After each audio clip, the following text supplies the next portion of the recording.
திருச்சி மாவட்டம் மணப்பாறை அருகே உள்ள வீரப்பூர் பொன்னர் சங்கர் கோயில் அருகில் உள்ள டாஸ்மாக் கடையை மூடக்கோரி பலமுறை மனு அளித்தும் நடவடிக்கை எடுக்கப்படாததால் ஆவேசமடைந்த பொதுமக்கள் திடீரென கடைக்கு முன்பு போராட்டத்தில் ஈடுபட்டனர்.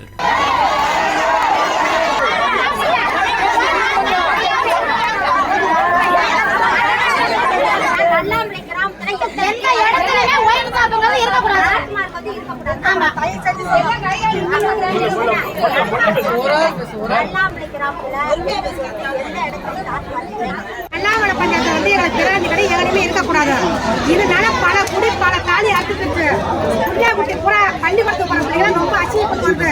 குடி போறதுனால எங்கன பண்ணா பல பிள்ளைங்களை மறைக்கிறாங்க. பிள்ளைங்க படிப்பு கட்டுது. அதனால வேணாம். என் பிள்ளை எங்க அக்கா மேல இன்ஜினியர் படிக்க வச்சு நாங்க இன்ஜினியர் வேலை பார்த்தேன். 50 நேரம் சம்பளம் வேணும். இன்னைக்கு வேலையில இறந்து விட்டு குட்டிச்சாவா கட்டுறேன். வீட்டுல காடு கரை நாடு நகரம் வீடு வாசம் எல்லாம் வித்தாச்சு. இன்னைக்கு ஓட்டுக்கல்ல கண்டி ஆமா எதுவுமே இல்லாம இன்னைக்கு ஓட்டுக்கல்ல நிக்கிறாங்க. நான் பிள்ளை வச்சுக்கிட்டேன்.